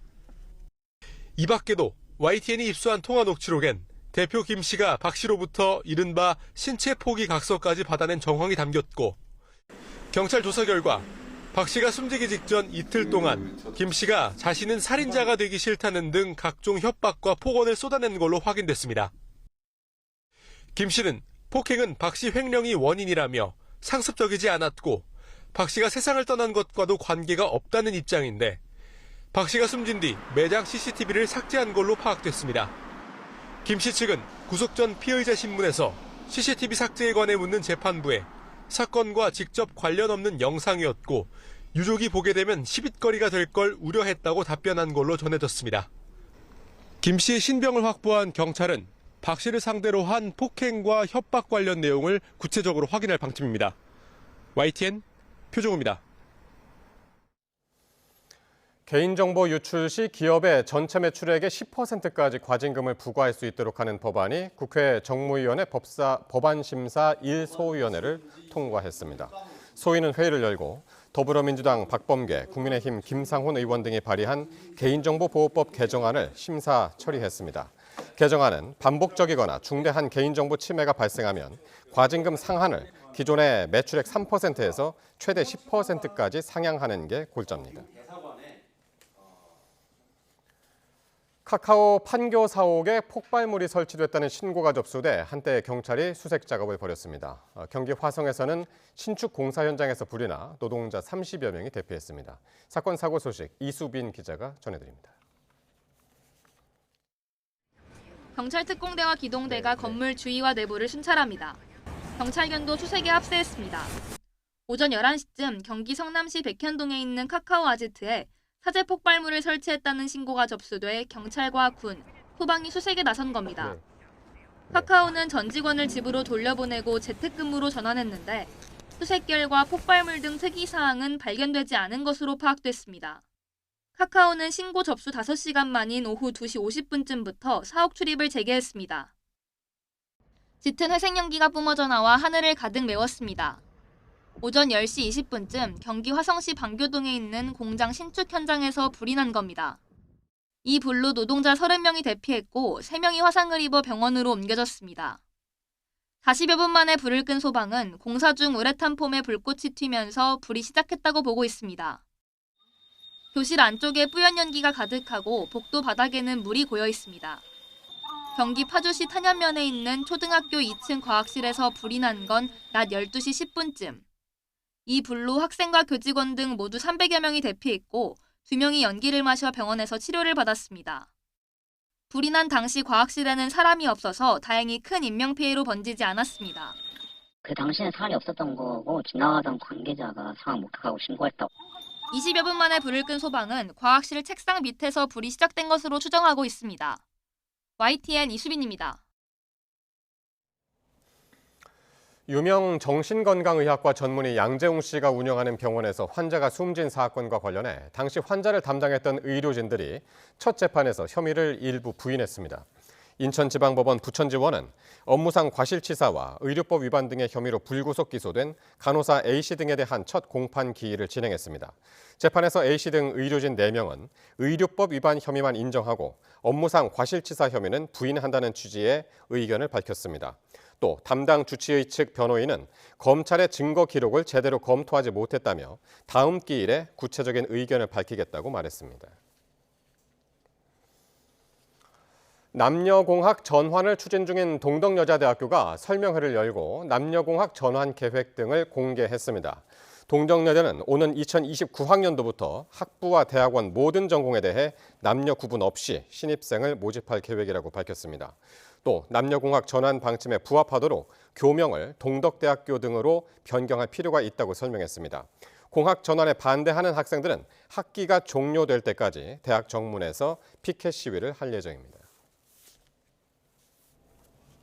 전재수 전 해양수산부 장관에 대한 압수수색 영장에 뇌물수수 의혹이 적시된 것으로 확인됐습니다. 통일교 의혹을 수사하는 경찰청 특별전담수사팀은 전재수 전 장관에 대한 압수수색 영장에 정치자금법 위반을 죄명으로 적시하고 피의 사실로 뇌물수수 의혹을 기재한 것으로 파악됐습니다. 또 한학자 통일교 총재와 윤영호 전 통일교 세계본부장은 금품 공여자로 적시된 것으로 확인됐는데 경찰은 이들이 지난 2018년경 전 전 장관에게 2천만 원과 불가리 시계 1개를 건넨 것으로 보고 있습니다. 통일교 의혹을 수사하는 경찰은 전방위 압수수색을 통해 물증을 찾는 데 주력하고 있습니다.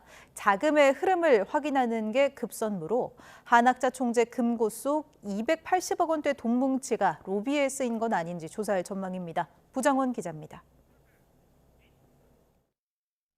지난 10일 수사팀을 꾸린 경찰은 닷새 만에 전격 강제 수사에 나서며 통일교 내 자금 흐름을 정조준했습니다. 한학자 총재를 뇌물공여 피의자로 입건하고 한 총재가 수감된 서울구치소와 교단 성지인 천정궁을 동시에 압수수색했습니다.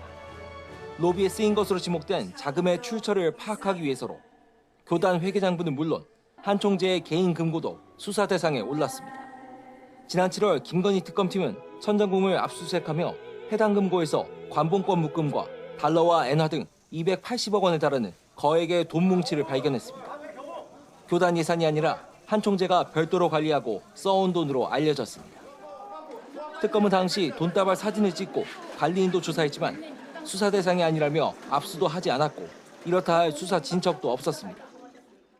하지만 여야를 막론하고 정치권 인사들에게 청탁과 함께 돈을 건넸다는 윤영호 전 통일교 세계본부장의 특검 진술이 최근 뒤늦게 알려졌고 이 돈이 로비에 쓰인 것 아니냐는 의심이 제기됐습니다.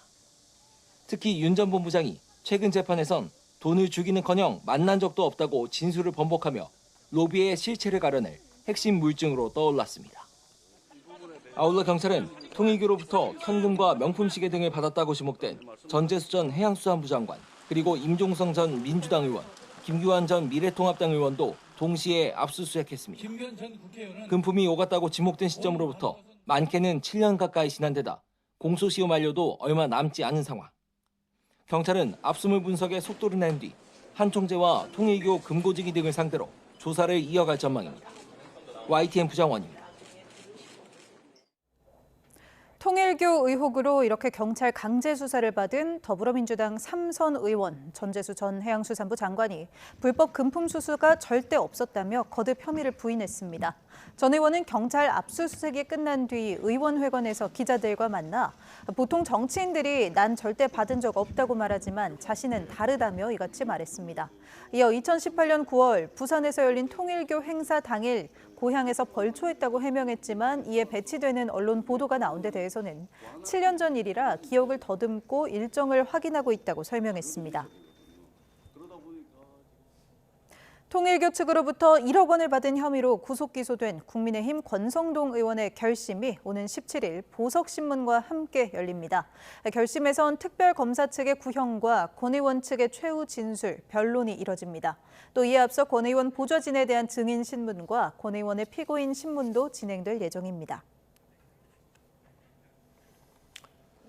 호주 당국은 부자 관계인 시드니 해변 총격범들이 극단주의 무장단체 이슬람국가 IS나 이란 등과 관련됐을 가능성을 수사 중인 것으로 알려졌습니다. 이와 관련해 앤서니 앨버니지 호주 총리는 총격범 부자 중 아들 나비드는 2019년 시드니에서 체포된 IS 관련 테러 계획범과 연관성을 이유로 호주 안보정보원으로부터 6개월간 조사를 받았다고 밝혔습니다. 이번 호주 총격 난사 사건으로 유대교 최대 명절인 하누카 축제 안전에 비상이 걸렸습니다. 특히 축제가 전 세계적으로 이번 주 내내 이어질 예정이어서 최근 이른바 반유대 범죄가 잇따르고 있는 유럽과 미국에서는 당국이 촉각을 세우고 있습니다. 김선중 기자의 보도입니다. 미국 백악관 앞에서 유대교 명절인 하누카의 시작을 알리는 행사가 열렸습니다. 추운 날씨에도 행사장에 나온 참석자들은 시드니 참사 희생자를 애도하며 이번 테러를 규탄했습니다. As joyous and as festive it will be in defiance of what has happened, that we begin with a moment of silence and reflection. 이른바 8일간의 빛의 축제로 유명한 하누카는 유대인들의 크리스마스로도 불리며 해마다 12월 중순에 열립니다. 기원전 2세기 예루살렘의 성전을 다시 세운 걸 기념하는 축제로 8일 동안 촛불을 밝히고 음식을 나누며 즐깁니다. 유대인들이 가장 중요하게 여기는 축제인 만큼 행사는 세계 곳곳에서 함께 진행됩니다. Y sabemos que las fuerzas del cielo van a apoyar a la Argentina y sobre todo va a apoyar a Israel en este momento. Muchísimas gracias y viva la libertad, carajo! 올해는 오는 22일까지 열릴 예정인데 행사 첫날에 테러가 발생하면서 보안에 비상이 걸렸습니다. 특히 최근 반유대 범죄가 잇따르고 있는 유럽과 미국에서는 행사장과 유대교 회당에 경찰 인력을 추가로 투입하고 보안 수준도 한층 높였습니다. Out of an abundance of caution, the NYPD has significantly increased security around Hanukkah-related events, menorah lightings, and Jewish houses of worship across all 5 boroughs. 지난 2019년 한우카 기간에 뉴욕에서 유대교 랍비의 자택에 괴한이 침입해 5명이 다쳤고 2년 전 스페인에서는 보안 문제로 야외 행사가 취소되기도 했습니다. YTN 김선중입니다. 이재명 대통령은 지난주부터 시작한 정부 부처별 생중계 업무보고에서 모범 사례로 2군데를 꼽았습니다. 강휘정 대통령실 대변인은 브리핑에서 어느 곳이 준비가 잘 돼 있었느냐는 참모들의 질문에 이 대통령이 건설교육기술원과 농림축산식품부 식량국장을 얘기했다고 밝혔습니다. 먼저 변상문 농식품부 식량국장은 지난 11일 업무보고에서 대두와 옥수수의 유정자 변형 여부, 수입 농산물 비중에 대해 명쾌한 답변으로 국민의 우려를 불식시켰다고 평가했습니다. 이 과정이 생중계되면서 변 국장은 콩GPT라는 별명을 얻기도 했습니다. 네, 올해 수능이 불수능이었다는 이야기 많이 들어보셨죠? 대체 얼마나 어려웠는지 AI, 인공지능에게 직접 수능 시험을 풀게 했는데 AI도 쩔쩔매는 점수가 나왔습니다. 특히 우리나라 AI 모델과 해외 모델과의 실력차도 제법 드러났습니다. 함께 보시죠. 서강대 수학과 김종락 교수 연구팀이 국내외 AI 모델 10개를 대상으로 수능 수학과 논술 문제 50문제를 풀게 했습니다. 그 결과 챗GPT 등의 해외 모델은 76점부터 92점까지 제법 높은 점수를 받았는데 국내 모델들은 대부분 20점대 이하의 낮은 점수에 머물렀고요. 가장 낮은 점수는 심지어 2점이었습니다. 많은 수험생을 더 큰 혼란에 빠뜨렸던 영어는 어땠을까요? 올해 수능 영어 1등급 컷이 3.11%, 절대평가가 도입됐던 2018년 이래 가장 낮은 수치였고 이에 수능 문제를 낸 평가원장은 책임지고 사퇴하는 일까지 벌어졌었죠. 해외 언론에서도 한국의 살인적인 시험 난이도에 큰 관심을 보였습니다. 이렇게 BBC 보도에서는 인세인이라는 좀 과격한 표현까지 쓰면서 이번 수능 영어 사태의 파장을 보도했는데요. 한국 학생들 사이에서도 수능은 악명이 높다고 전하기도 했습니다. 그런데 한편으로는 이렇게 AI도 원어민도 혀를 내두르는 난이도의 수능을 치른 우리 수험생들이 새삼 대단하다는 생각도 듭니다. 논술, 면접 같은 남은 전형 과정까지 힘내서 좋은 결과 얻길 바랍니다. 네, 다음 소식입니다. 이번에는 AI를 활용한 웹툰 하나 보시죠. 화면에 보이는 이 검은 양 누구냐고요? 바로 전두환 씨를 빗댄 캐릭터입니다. 그리고 이 AI 웹툰의 작가는 전 씨의 손자 전우원 씨인데요. 이 웹툰의 내용이 SNS에서 큰 화제가 되고 있습니다. 함께 보시죠. 이렇게 하얀 아기 양으로 등장하는 주인공 몽글입니다. 전 씨 자신을 투영한 어린 양 캐릭터인데요. 이 몽글이의 출생부터 외롭고 고독했던 유년기, 또 할아버지 전두환 씨와의 일화 등 충격적인 가족사가 귀여운 그림체와 대비됩니다. 특히 이렇게 몽글이가 할아버지 전두환 씨 집으로 보이는 거대한 성에서 반찬 투정을 했다가 화장실에 갇히는 장면, 또 장거리 이동 중 휴게소에서 쉬고 싶다고 말했다가 할아버지에게 폭행을 당하는 장면 등이 그려져 있어 충격인데요. 이 웹툰의 소식이 퍼지면서 전 씨의 계정은 며칠 사이 팔로워가 수만 명 늘었고 현재는 약 5만 명을 넘어서고 있습니다. 전우원 씨는 과거 자신과 가족의 비리를 잇따라 폭로하며 언론의 큰 주목을 받았죠.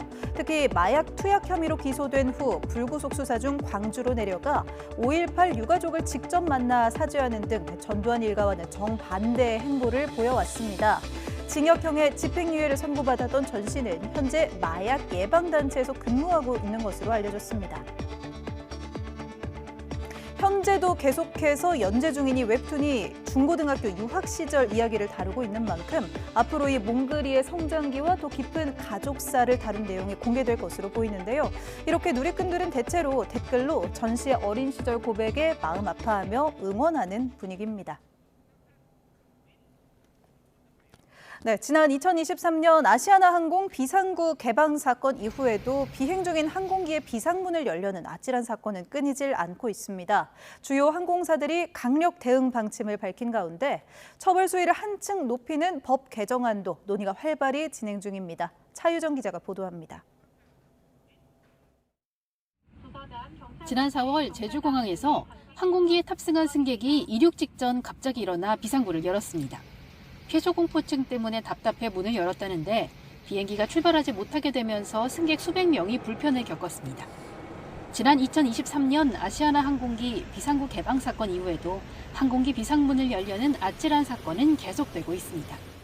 지난 4일 인천에서 시드니로 가는 대한항공 항공편에서 한 승객이 이륙 직후 비상구 손잡이를 조작했고 바로 전달에도 시안으로 가는 항공편에서 승객이 화장실인 줄 착각했다며 비상구 손잡이를 조작하는 사건이 있었습니다.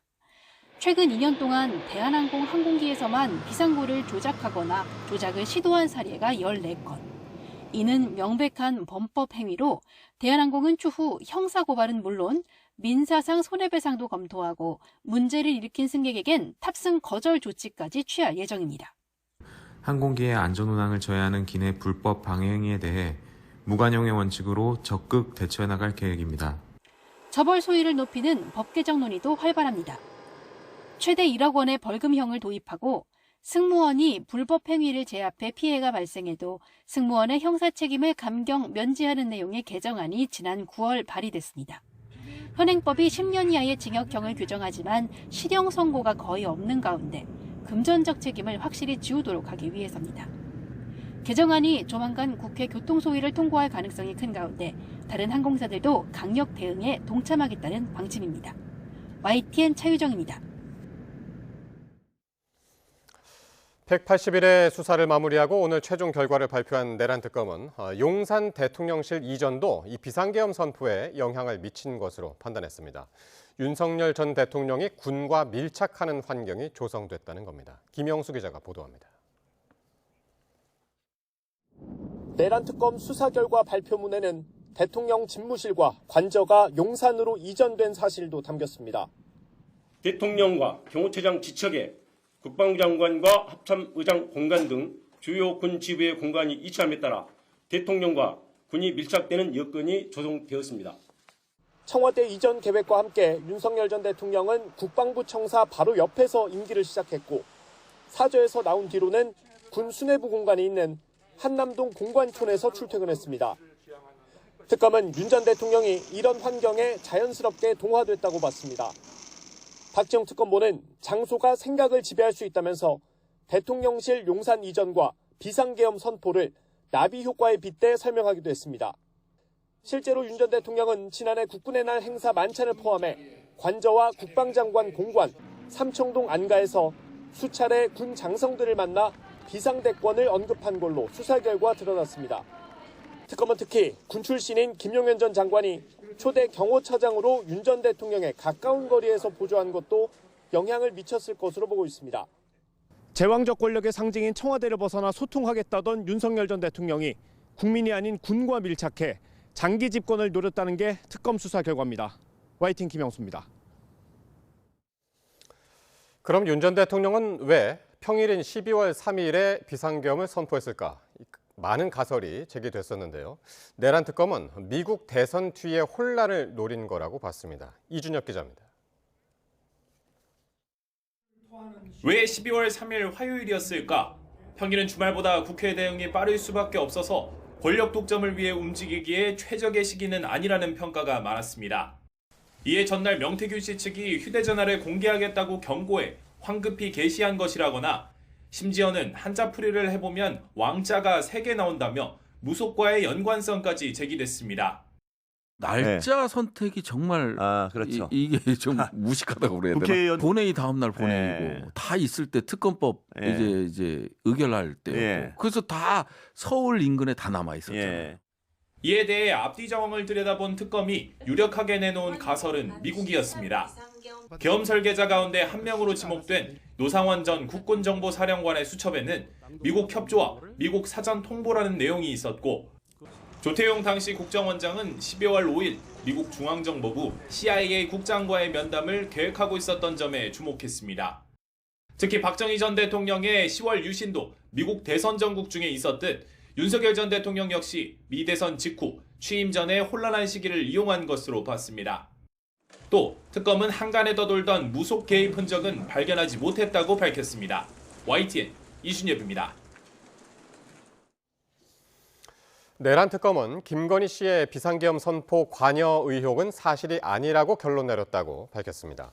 박지영 특별검사본은 김 씨의 계엄 당일 행적뿐만 아니라 주변인 진술 등을 봐도 계엄에 관여했다는 증거가 발견되지 않았다고 설명했습니다. 특검은 이와 함께 계엄 선포 이후 김 씨가 윤 전 대통령과 심하게 싸웠다는 진술도 확보했다고 밝혔습니다. 박 특검본은 김 씨가 윤 전 대통령에게 너 때문에 망쳤다고 말하는 등 계엄 선포에 대해 분노한 것으로 알려졌습니다. 조은석 특별검사팀은 조희대 대법원장과 내란 재판을 맡고 있는 지규현 부장판사 등 사법부 관계자들은 재판에 넘기지 않았습니다. 특검은 사법부가 비상계엄에 동조하거나 관여했다는 의혹은 사실이 아니라고 판단했습니다. 조성호 기자의 보도입니다. 조희대 대법원장은 계엄 선포 이후 심야 회의를 열어 계엄 사령부로 사법권을 넘기려 했다는 의혹으로 고발당했습니다. 특검은 최종 수사 결과 발표에서 조 대법원장을 불기소 처분했다고 밝혔습니다. 박지영 특검보는 조 대법원장과 천대엽 법원행정처장 등이 계엄 관련 조치 사항을 준비하거나 논의하려고 간부 회의를 연 정황은 확인되지 않았다고 설명했습니다. 계엄 직후인 지난해 12월 4일 0시 46분쯤 계엄 사령관 지시에 따른 사법부의 향후 대응이 발표될 거란 의혹이 제기되기도 했지만 조 대법원장은 0시 40분쯤, 천 처장은 0시 50분쯤 대법원 청사에 도착해 이들이 주재하는 자리에서 논의가 이루어졌다고 볼 수 없단 겁니다. 당시 계엄사령부에서 대법원에 연락관 파견을 요청하긴 했지만 실무자 차원에서 거부한 걸로도 조사됐습니다.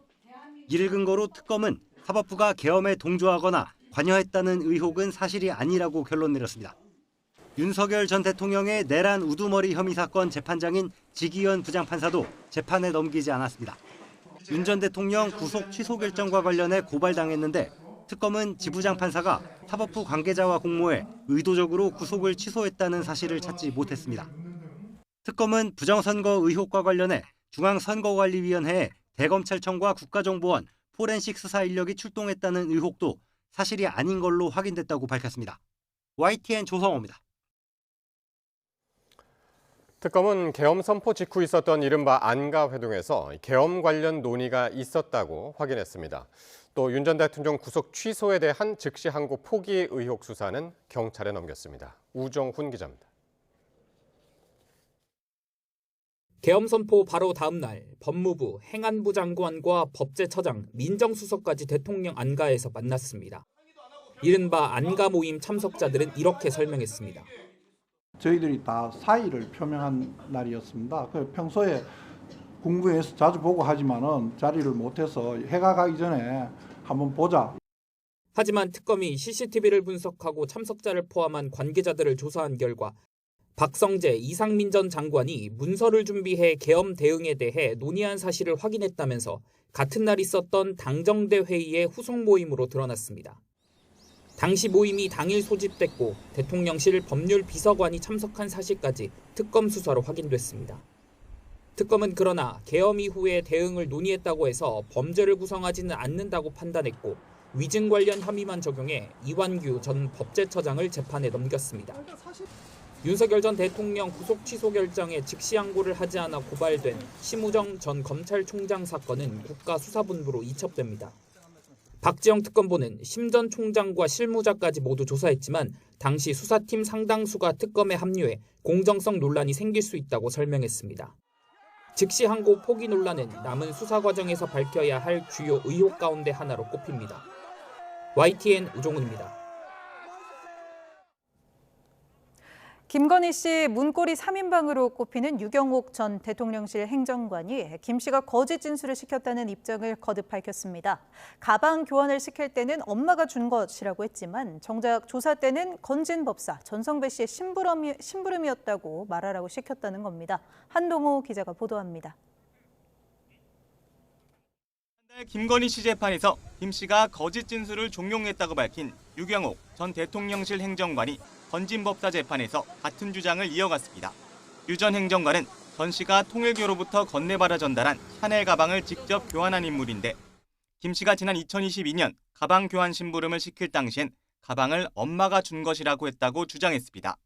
반면 김 씨가 검찰 조사를 앞두고는 건진법사 심부름이라고 해달라며 사실과 다른 진술을 요구했다고 증언했습니다. 다만 정작 검찰 조사에 가서는 입이 떨어지지 않아 받거나 교환한 적이 없다는 다른 진술을 했다고 말했습니다. 재판엔 김건희 씨도 출석할 예정이었지만 사유서를 내고 나오지 않았습니다. 재판부는 사유서에 현실과 이상을 혼동해 과거 경험한 바에 대해 엉뚱한 얘기를 하는 경우가 많아지고 있다는 내용이 적혔다고 전했습니다. 그러나 재판부는 김 씨 증인 채택을 유지하고 과태료 300만 원을 발부하는 동시에 구인영장을 발부했습니다. 오는 23일 재판에서 김 씨 증인 신문까지 진행한 뒤 회후 변론과 구형 등을 진행해 변론을 종결할 거라고도 설명했습니다. 김건희 특검의 초기 기소 사건들이 1심 마무리 단계에 접어든 가운데 특검은 오는 20일 윤석열 전 대통령에 대한 조사를 처음이자 마지막으로 진행한 뒤 여러 뇌물공여 사건 처분을 결정할 예정입니다. YTN 한동우입니다. 12.3 계엄에 직접 동원된 군은 내란 특검 수사가 끝나자마자 자체 특별수사본부를 꾸려 추가 수사에 나섰습니다. 이미 재판에 넘겨진 사령관들 외에 기소 범위가 확대될 것으로 보입니다. 나혜인 기자입니다. 애초 국방부는 12.3 계엄 1년을 앞두고 안규백 장관 취임 이후 진행해온 자체 감사 결과를 발표할 계획이었습니다. 하지만 정부 차원에서 계엄 가담자를 가려내기 위한 헌법 존중 TF가 가동되고 김민석 국무총리가 이른바 계엄버스 탑승자의 엄정한 징계를 지시하면서 분위기가 바뀌었습니다. 군 검찰과 군사경찰을 중심으로 내란 특검이 재판에 넘기지 않은 군인들을 추가 수사할 특별수사본부를 띄운 겁니다. 국방특별수사본부가 12.3 불법 비상계엄 진상규명과 처벌을 위한 수사를 개시합니다. 군 검사와 수사관, 군사경찰 수사관 등 40명 규모로 구성됐으며 국방부는 군의 신뢰를 회복하려면 특검보다 엄중한 잣대로 당시 군인들의 행적을 들여다볼 필요가 있다고 설명했습니다. 자체 감사와 특검 수사 결과를 바탕으로 평양 무인기 작전 등 외환 의혹에 연루된 부대부터 계엄 당시 명령에 따라 움직인 국방부, 합참, 육군, 방첩 장교들의 기소 여부를 검토할 거로 보입니다. 특히 선관위 직원 체포 모의에 가담한 정보사령부와 윤석열 정부 시절 국군심리전단의 대북전단 살포 의혹도 면밀히 수사하겠다고 강조했습니다. 비라를 실은 풍선을 대북심리전단에서 북쪽으로 보냈다. 그건 전혀 모르던 일이잖아요.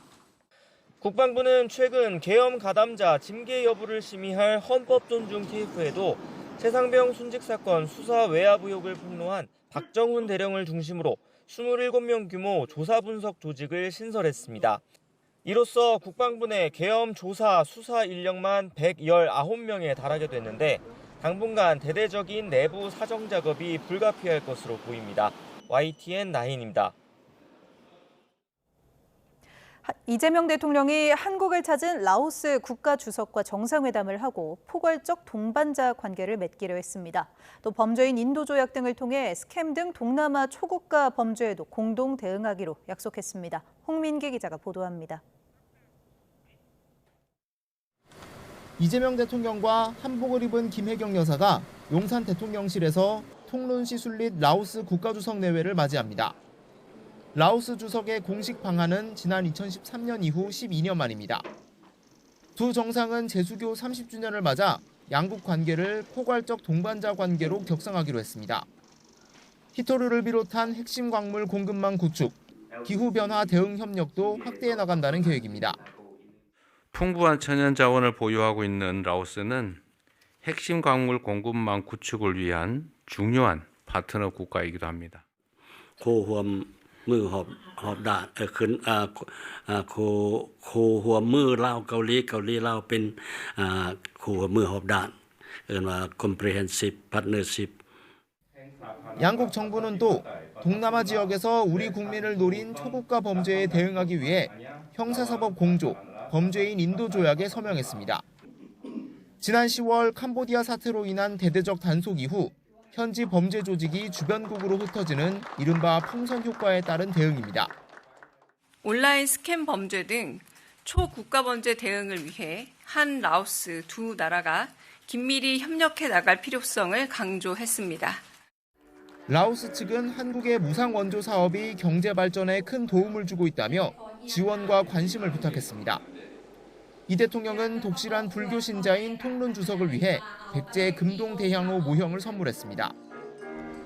이 대통령은 앞으로도 아세안 국가들과 정상 외교를 통해 한 아세안 관계를 내실 있게 발전시켜 나간다는 방침입니다. YTN 홍민기입니다. 홍콩 민주화 진영의 마지막 보루로 꼽혔던 민주당이 창당 31년 만에 공식 해산했습니다. 때마침 반중 언론인 지미 라이에게도 유죄가 선고되면서 홍콩 민주주의가 몰락했다는 비판이 나옵니다. 베이징 강정규 특파원입니다. 홍콩 민주당이 특별 당원 대회를 열어 해산 결의안을 통과시켰습니다. 투표에 참여한 당원 121명 가운데 찬성 117표, 기권 4표, 반대는 없었습니다. 1994년 창당 이후 민주 진영을 대표해온 홍콩 야당의 31년 역사에 마침표를 찍은 겁니다. After weathering 30 years of storms, the Democratic Party has come to the moment when the full stop must be written. 앞서 지난해 3월엔 시민당, 올해 6월엔 사회민주당 연맹도 해산했습니다. 2019년 대규모 반중 시위 이듬해 국가보안법 시행 등에 따라 홍콩 민주 세력은 급격히 위축됐습니다. 화재 참사 여파 속에 이른바 애국자만 출마한 지난 8일 의회 선거 투표율은 31.9%에 그쳤습니다. 但係真係越嚟越差咯，好多記者俾人拉咗啦，好多市民都好驚啦。 때마침 반중 성향 매체 빈과일보 창업자 지미라이의 국가보안법 재판에서도 유죄 판결이 나왔습니다. 양형은 다음 달 선고될 예정인데 무기징역에 처할 수 있다는 관측도 나옵니다. 도널드 트럼프 미국 대통령과 영국 총리 등의 석방 요구에 대해 중국 당국은 이렇게 대답했습니다. 中方对个别国家公然诋毁抹黑香港司法表示强烈不满和坚决反对。 외신들은 1997년 중국 반환 이후 홍콩 민주주의의 몰락을 보여주고 있다고 꼬집었습니다. 베이징에서 YTN 강정규입니다. 11명의 사상자를 낸 미국 브라운 대학교 총격 사건에 충격이 가시지 않은 상황에서 수사마저 혼선을 빚고 있습니다. 경찰이 사건 발생 하루 만에 붙잡았던 20대 용의자를 석방한다고 밝힌 건데 이미 20대의 이름까지 공개된 상황이어서 이 또한 논란입니다. 박영진 기자입니다. 총격으로 2명이 숨지고 9명이 다친 브라운대 학생들은 여전히 충격에서 헤어나오지 못하고 있습니다. He came in, pointed the gun, and then he screamed something. I don't know what he said. Then he just started shooting right after that. So from that moment to the first gunshot, it was probably around 5 to 7 seconds. 2019년 캘리포니아 고등학교 총격 사건 생존자이기도 한 미아는 두 번째로 겪은 이번 사건이 더 공포스러웠다고 말합니다. When I was shot at my school, they knew exactly where the shooter was within the hour. I didn't have to deal with this fear for hours on end of where this person is, could they be doing it again? 경찰 수사는 혼선을 빚고 있습니다. 경찰은 수사가 다른 방향으로 진행 중이라며 체포했던 20대 용의자를 석방한다고 밝혔습니다. And over the last 24 hours, leading into just very recently, that evidence now points in a different direction. So what that means is that this person of interest needs to be and should be released. 결국 수사가 다시 원점으로 돌아온 셈인데 구금됐던 20대는 이미 이름까지 공개된 상황이어서 또 다른 논란을 낳고 있습니다. 트럼프 대통령은 세계적으로 손꼽히는 명문대학에서 안타까운 사건이 일어났다며 희생자의 가족에 애도의 뜻을 표했습니다. Just pay my respects to the people. Unfortunately, 2 are no longer with us. Brown University, 9 injured, and 2 are looking down on us right now from heaven. 미국에서 가장 엄격한 총기 규제법을 시행하는 로드아일랜드주에서 총기 난사로 학생들이 희생되면서 총기 규제 논란도 재점화할 것으로 보입니다. YTN 박영진입니다.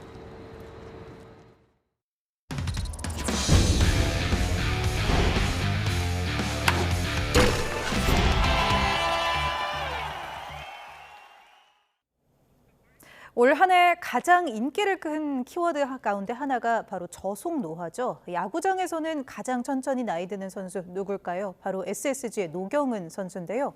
성장을 멈추지 않는 노력이 그 원동력이었습니다. 이경재 기자가 만나봤습니다. 프로야구 선수의 99%가 은퇴할 나이인 40대. 노경은의 인생은 활짝 폈습니다.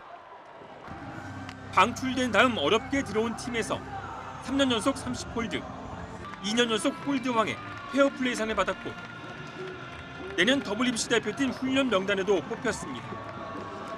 평생 받을 상을 최근 2년 동안 다 받은 것 같아요. 그러다 보니까 좀 감회가 새롭고 꾸준히 열심히 하다 보니까 또 이런 날도 오는구나라고. 세부 기록은 세월을 거스릅니다. 평균 자책점과 1인당 출루 허용률은 데뷔 후 최저를 찍었습니다. 올해 노경은보다 출루를 적게 허용한 투수는 메이저리그로 간 폰세와 와이스, 앤더슨을 포함해 로그와 조병현 5명뿐입니다. 반면에 평균 구속은 144km에서 146km로 빨라졌는데 꾸준함만으론 설명이 부족한 도전이 있었습니다. 맨 밑에까지 했는데 이게 아예 움직이지도 않더라고요. 그래가지고 이걸 한번 해보자 그래가지고 나중에는 그냥 해도 이 무게가 이 무게가 되더라고요. 이렇게. 그래서 이 무게가 그러고 나서 이제 평균 구속이 좀 올라갔어요. 비시즌에도 하루도 빠짐없이 훈련장에 나와 20살 어린 후배들과 경쟁하며 자신이 정한 루틴에 따라 성실하게 시간을 채워나가고 있는 노경은 저속 노화의 비결은 단순하지만 명확했습니다. 진짜 자기가 어떻게 준비를 하고 어떤 루틴으로 계속 이어가느냐에 따라서 거기서 좀 갈린다고 생각해요. 그렇기 때문에 꾸준히 자기가 목표를 세워놨던 그 목표를 계속 빠짐없이 쉴 땐 쉬고 운동할 땐 운동하고 그 루틴을 계속 꾸준히만 이어간다면 좋은 결과가 있을 거라고 생각합니다. YTN 이경재입니다. 프로야구 롯데의 내야수 정훈이 은퇴를 발표했습니다. 지난 2006년 현대에 입당한 정훈은 현역으로 군복무를 마친 뒤 2009년 롯데 신고 선수로 입단해 1,476경기에 출전해 타율 2할 7푼 1리에 1,143개의 안타와 80개의 홈런 등의 기록을 남겼습니다. 정훈은 자신의 SNS에 16년 동안 한결같이 응원해준 팬들께 진심으로 감사드린다면서 받은 사랑을 조금이나마 돌려드릴 수 있도록 노력하겠다고 밝혔습니다. 대한체육회가 내년 예산을 올해보다 23% 증가한 3,451억 원으로 확정했습니다. 대한체육회는 스포츠클럽 디비전 리그와 지방체육진흥기금 등 문체부와 유관기관에서 약 630억 원이 이관됐고 후보 선수 전임 지도자 급여와 종목 단체 직원 인건비 등의 인상분이 포함됐다고 설명했습니다. 또 국가대표와 후보 선수 사이에 예비 국가대표 육성 프로그램도 신설해 배드민턴과 레슬링 등 5개 종목에 예산 30억 원을 배정했습니다.